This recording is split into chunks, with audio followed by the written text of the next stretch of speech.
YouTube channel imperial agro classes पे। दोस्तों आज की क्लास बहुत ही ज़्यादा इंपॉर्टेंट रहने वाली है। आज हम जेट एग्ज़ाम 2021 का पेपर सॉल्व करने वाले हैं एग्रीकल्चर का।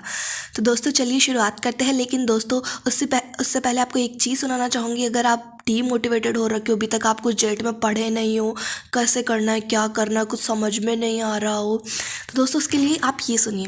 Guys don't wait for the perfect moment, take the moment and make it perfect. किसी भी पल का इंतज़ार मत करो। ये नहीं कि हाँ अब पढ़ लेंगे वो पढ़ लेंगे, ये जो प्रोक्रास्टिनेट वाली चीज़ है ना, इसको अपने ऊपर हावी मत होने दो। कोई भी पल का इंतज़ार नहीं करना होता है। पकड़ो, उठाओ और पढ़ने बैठ जाओ। बस अब तो फाड़ देना सब कुछ। ये सोच के चलो कि बस अब और कुछ नहीं, जितना टाइम वेस्ट करना था कर लिया, हो गया। अब बस मेरे को जी जान से मेहनत करनी है। So don't wait for the perfect moment, take the moment and make it perfect. तो चलिए इसी के साथ अपने शुरुआत करते हैं। सो गाइज अपना question number first, Khaira disease of rice was discovered by. Rice की खेरा डिजीज है, ये किसने डिस्कवर्ड की थी? तो इसका जो अपना राइट ऑप्शन है वो है option number 4, Y L Nene ने खेरा डिजीज डिस्कवर्ड की थी। बढ़ते अपने अगले क्वेश्चन की तरफ। Seed rate in FIRB method of wheat. जो गेहूं का FIRB मेथड है, अब FIR की फुल फॉर्म क्या है? Furrow irrigated raised bed. इसका मतलब इस मेथड में होता क्या? बेसिकली इसके अंदर जो वाटर है ना वो हॉरिजॉन्टली मूव्स करता है फ्यूरोज में। बैट्स की जो फ्यूरोज है उनके अंदर ये हॉरिजॉन्टली जो वाटर है वो मूव्स करता है। तो इस सीड रेट में अपन को क्या जनरली से कम सीड रेट चाहिए होती है। तो इसका जो राइट आंसर है वो ऑप्शन नंबर सेकंड, यानी कि 75 kg 75 kg पर हेक्टेयर अपन को seed rate FIRB method of wheat में चाहिए होती है। चलिए अगले क्वेश्चन की बात करते हैं। अगला क्वेश्चन है टेस्ट वेट ऑफ बाजरा। बाजरा का टेस्ट वेट कितना है? तो बाजरा का जो टेस्ट वेट होता है वो होता है 5 ग्राम। तो इसका जो राइट ऑप्शन है वो ऑप्शन नंबर सी। चलिए इसी के साथ बढ़ते हैं अपने दूसरे क्वेश्चन की तरफ। विच वेराइटीज शो ड्यूरेशन ऑफ अरहर। जो अरहर जिसको अपन पिजन पी बोलते हैं, रेड ग्राम बोलते हैं, इसकी शो ड्यूरेशन वाली वेराइटीज़ कौन सी है? प्रभात या फिर ICPL 151 या फिर उपास 120। तो दोस्तों इसका जो राइट ऑप्शन है वो है डी। इसकी चारों जो वेराइटीज़ है ये इसकी शॉर्ट ड्यूरेशन वाली ही वेराइटीज़ है। इसी के साथ बढ़ते हैं अपने अगले क्वेश्चन की तरफ। Question number 5, line joining equal rainfall is called. जो दो समान वर्षा को मिलाने वाली रेखाओं को क्या कहा जाता है? उन रेखाओं को कहा जाता है आइसोहाइट। इसका जो राइट ऑप्शन है वो है ऑप्शन नंबर सेकंड। आइसोहाइट जो होती है वो लाइन ज्वाइनिंग इक्वल रेनफॉल होती है। अगली बात करते हैं, अगले क्वेश्चन की बढ़ते हैं। Question number 6, coleoptile length in centimetre of Mexican wheat. जो मैक्सिकन वेट है उसकी कोलोप्टाइल लेंथ क्या होती है? वो भी सेंटीमीटर में। तो इसका जो अपना राइट आंसर है वो ऑप्शन नंबर ए, 5 सेंटीमीटर जो है वो कोलोप्टाइल लेंथ होती है मैक्सिकन वेट की। चलिए बढ़ते हैं अपने अगले क्वेश्चन की तरफ। इक्रिसेट इक्रिसेट क्या है? नेशनल ऑर्गेनाइजेशन है, स्टेट ऑर्गेनाइजेशन है, इंटरनेशनल ऑर्गेनाइजेशन है, या फिर इनमें से कोई नहीं? तो दोस्तों इसका जो राइट ऑप्शन है वो है option number C, international organization. ICRISAT जो है वो एक इंटरनेशनल ऑर्गेनाइजेशन होता है। इक्रिसेट की फुल फॉर्म होती है international crops research institute for the semi arid tropics. तो बेसिकली ये अपना एक इंटरनेशनल ऑर्गेनाइजेशन है। बढ़ते अपने अगले क्वेश्चन की तरफ। Question number 8, the safe limit of BAA in Lathyrus is. Lathyrus में BOA की सुरक्षित मात्रा क्या है? अब बात करते हैं कि लेथाइरस क्या है। लेथाइरस सटाइवस एक वैरायटी है जो बांग्लादेश में ग्रो करी जाती है। और ये BOA क्या है? BOA इसके अंदर एक कंटेंट पाया जाता है। BOA stands for beta N3 oxalyl amino L alanine. तो ये जो BAO है ये लेथाइरस सटाइवस में कंटेंट पाया जाता है। ये वैराइटीज़ जो है वो बांग्लादेश में ग्रो की जाती है। तो इसकी जो सेफ लिमिट होती है वो होती है 0.2% से कम। तो इसका जो राइट ऑप्शन है वो है ऑप्शन नंबर सी। चलिए बढ़ते हैं अगले क्वेश्चन की तरफ। अगला क्वेश्चन है, स्टेट प्रोड्यूसिंग हाईएस्ट मोठ बीन इन इंडिया। भारत में सबसे अधिक मोठ का उत्पादन करने वाला राज्य है। तो भारत में जहाँ सबसे ज़्यादा मोठ का उत्पादन किया जाता है वो है अपना राजस्थान। तो इसका जो राइट ऑप्शन है वो option number C.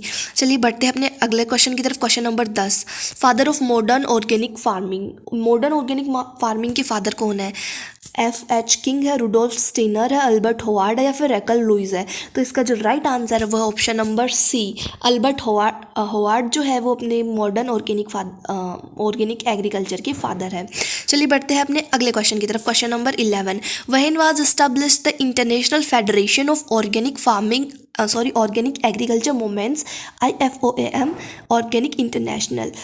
Organic federation of organic agriculture movements IFMO organic international की स्थापना कब हुई थी?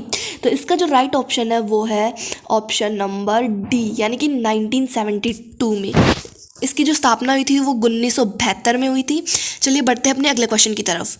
अगला क्वेश्चन है national centre of organic farming, organic farming का राष्ट्रीय जैविक खेती केंद्र कहाँ है? तो राष्ट्रीय जैविक खेती केंद्र जो है वो है गाजियाबाद में। Option number 1 is the right option. Question number 13, which crop plant shows all 3 type of dormancy? कौन सा प्लांट है जिसमें सारे तीनों टाइप की डोरमेंसी पाई जाती है? क्या वो वाइल्ड राइस है, क्या वो वाइल्ड ओट है, क्या वो वाइल्ड सोरगम है, या फिर दूसरा और तीसरा? उसमें दोनों ऑप्शन है। तो इसका जो राइट आंसर है वो है वाइल्ड ओट, यानी कि जंगली जई। जंगली जई में अपने तीनों प्रकार की डोरमेंसी पाई जाती है। तो चलिए बढ़ते हैं अगले क्वेश्चन की तरफ।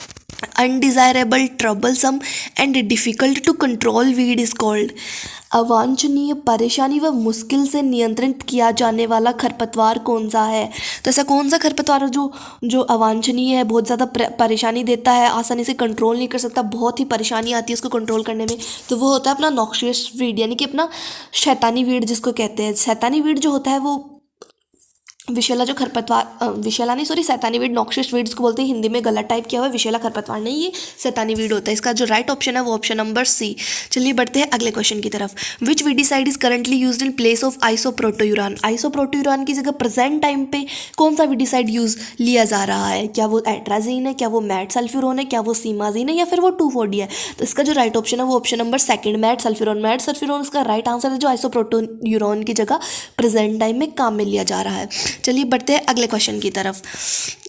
Which is ornamental citrus स्पीसी? Citrus कौन सी है इनमें से जो ऑर्नामेंटल सिट्रस स्पीसी है, यानी कि सजावटी सिट्रस प्रजाति कौन सी है जो सजावटी पर्पस के लिए यूज़ की जा रही है? तो इसका जो राइट ऑप्शन है वो है हजारा। बॉटेनिकल नेम ऑफ मंडेरिन, मंडेरिन का बॉटेनिकल नेम क्या होता है?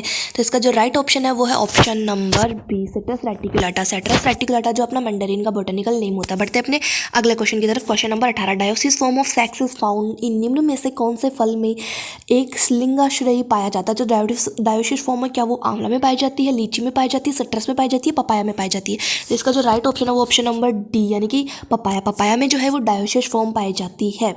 अगले बढ़ते हैं अगले क्वेश्चन की तरफ। Which is seedless variety of mango? Mango की सीडलेस वैरायटी कौन सी है? आम्रपाली, सिंधु, नीलम या हाइब्रिड 51? तो इसका जो राइट ऑप्शन है वो है Sindhu. Sindhu is a seedless variety of mango. बढ़ते हैं क्वेश्चन नंबर 20 की तरफ। Banana variety showing highest production in India. भारत में सर्वाधिक उत्पादन वाली केले की किस्म है, जो इंडिया में सबसे ज़्यादा प्रोडक्शन देती है ना केले की, वो कौन सी वैरायटी है? वो नैंड्रन है, पुवन है, ड्वार्फ कैंडिश है, या फिर ग्रैंड 9 जिसको G9 भी बोलते हैं? तो इसका जो राइट ऑप्शन है वो है option number C, dwarf Cavendish. Dwarf Cavendish जो है वो हाईएस्ट प्रोडक्शन देने वाली वैरायटी है बनाना की इंडिया के अंदर। बढ़ते हैं क्वेश्चन नंबर 21 की तरफ। Ambika is a hybrid variety of mango crossed with in. Ambika किसके क्रॉस से बनी? अंबिका एक हाइब्रिड वेराइटी है जो मैंगो की किससे क्रॉस से बनी है? Amrapali CISH M5, Amrapali CISH M1, Amrapali cross Janardan पसंद, या फिर नीलम और जनार्दन पसंद के क्रॉस से बनी है? तो इसका जो राइट ऑप्शन है वो है ऑप्शन नंबर बी, आम्रपाली और जनार्दन पसंद के क्रॉस से जो वैरायटी तैयार की गई है वो है अंबिका। तो इसका राइट ऑप्शन हो जाएगा ऑप्शन नंबर सेकंड। बढ़ते हैं अगले क्वेश्चन की तरफ। Botanical name of guava. ये तो दोस्तों बहुत ही इजी सा है, ये तो हर किसी को आंसर आ जाता है। आँख बंद करके आप इसका राइट आंसर कर सकते हो। सीडियम गुआवा जावा, ऑप्शन नंबर सेकंड। तो चलिए बढ़ते हैं अगले क्वेश्चन की तरफ। वर्षा उपहार इज ए वेराइटी ऑफ। वर्षा उपहार किसकी किस्म है? ओकरा की, जिसको अपन लेडी फिंगर बोलते हैं, कैबेज की, चिल्ली की, या फिर काउपी की? तो इसका जो राइट ऑप्शन है वो ऑप्शन नंबर ए, भिंडी। भिंडी की जो किस्म है वर्षा उपहार, ये भिंडी की एक किस्म है। तो चलिए बढ़ते हैं अगले क्वेश्चन की तरफ। Question number 24, seed rate of radish is. मूली की बीज दर क्या होती है? तो इसका जो राइट ऑप्शन है वो ऑप्शन नंबर सी, 9 से 12 ग्राम। 9 से 12 ग्राम जो होती है ये एवरेज सीड रेट होती है भिंडी की नहीं, मूली की, रेडिश की। बात करते हैं क्वेश्चन नंबर 25 की। Grapes propagated through. Grapes propagated किससे होते हैं? लेयरिंग, ग्राफ्टिंग, कटिंग या इनार्किंग? तो इसका जो राइट ऑप्शन है वो है option number C, propagation method जो होता है ग्रेप्स में वो होता है कटिंग। तो इसका राइट ऑप्शन हो जाएगा ऑप्शन नंबर सी। बढ़ते अगले क्वेश्चन की तरफ। Browning of cauliflower is due to. Browning किसकी कमी से हो जाता है? कॉलीफ्लावर में एक ब्राउनिंग डिजीज़ हो जाती है जो किसकी डिफिशियंसी हो जाती है? फिजियोलॉजिकल डिसऑर्डर है। तो ये जो बेसिकली होता है वो बोरोन की डिफिशियंसी से होता है। तो जो राइट ऑप्शन है वो होता है बोरोन। एक होता है बटनिंग, एक होता है ब्राउनिंग। दोस्तों कंफ्यूज मत होना, बटनिंग जो होता है वो नाइट्रोजन की डिफिशियंसी से होता है और ब्राउनिंग जो होता है वो बोरोन की डिफिशियंसी से होता है। बटनिंग में बटन जैसे स्ट्रक्चर हो जाती है और ब्राउनिंग में ब्राउन पड़ जाती है। अपना कॉलीफ्लावर जो वाइट पार्ट होता है उसका जो कर्ड होता है वो ब्राउन कलर का हो जाता है। बढ़ते हैं अपने अगले क्वेश्चन की तरफ। Question number 27, optimum temperature for bulb development. जो बल्ब का डेवलपमेंट करने के लिए इष्टतम जो तापमान चाहिए होता है वो कितना होता है? तो इसका जो राइट ऑप्शन है वो है ऑप्शन नंबर सी, 15 से 20 डिग्री। 15 से 20 डिग्री तापमान चाहिए होता है बल्ब डेवलपमेंट के लिए।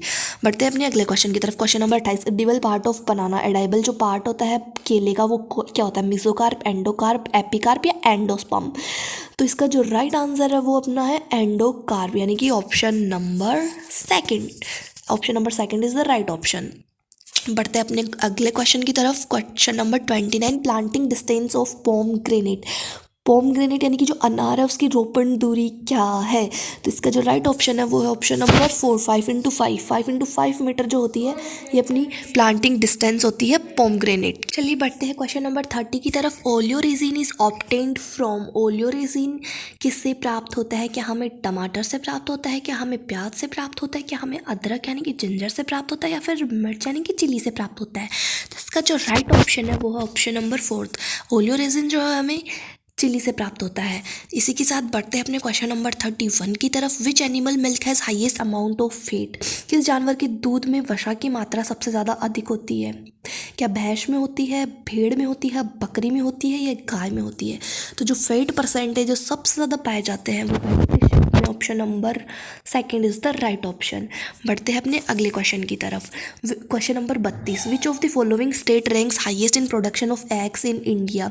एग प्रोडक्शन जो सबसे ज़्यादा मतलब कि कौन सा राज्य भारत में अंडे के उत्पादन में सर्वोच्च स्थान पर है? सबसे ज़्यादा एग प्रोडक्शन करने वाला स्टेट कौन सा इंडिया में?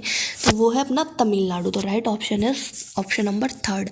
बढ़ते हैं अगले क्वेश्चन की तरफ। Where is national research centre on camel. Camel पे जो रिसर्च एनआरसी जो कैमल पे है वो कहाँ पे है? तो इसका जो राइट ऑप्शन है वो ऑप्शन नंबर 3 बीकानेर। बीकानेर में जो एनआरसी अपनी कैमल की वो स्थित है।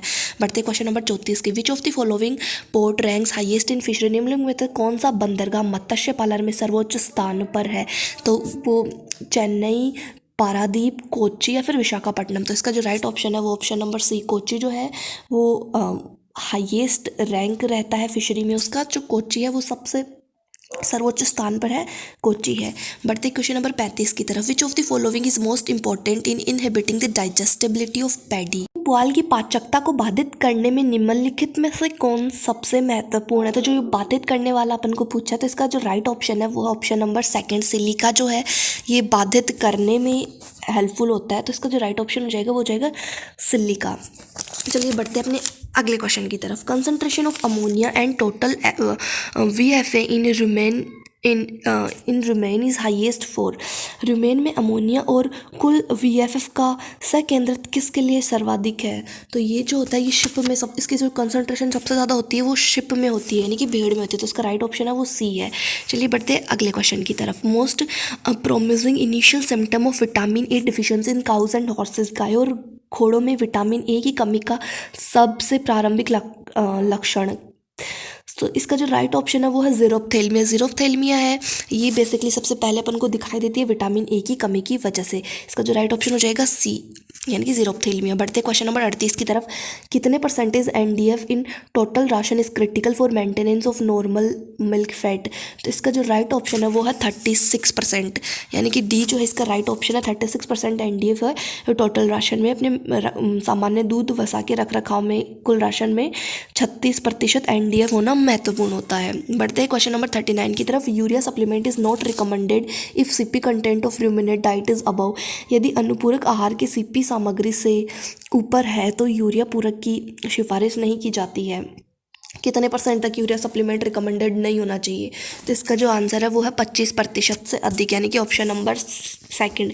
25% से ज़्यादा उसके अंदर रिकमेंडेड नहीं होना चाहिए यूरिया सप्लीमेंट, अदरवाइज बहुत ये सही नहीं माना जाता है। बढ़ते हैं क्वेश्चन नंबर 40 और ये आज क्लास का अपना लास्ट क्वेश्चन है। NDRI is located at, NDRI stand for national dairy research institute, ये कहाँ पे स्थित है? जयपुर, जबलपुर, करनाल या कोच्चि? तो इसका जो राइट ऑप्शन है वो है करनाल। एनडीआरआई जो है ये अपना करनाल हरियाणा में स्थित है, तो option number second is right option. I hope दोस्तों आपको सारे क्वेश्चन समझ आ गए होंगे, क्लास अच्छी लगी होगी। अगर क्लास अच्छी लगी हो तो हमारे चैनल को लाइक, शेयर एंड सब्सक्राइब ज़रूर कीजिए और ऐसे ही वीडियोस और देखने के लिए बेल आइकन को प्रेस करना बिल्कुल मत भूलिए। Thanks for watching.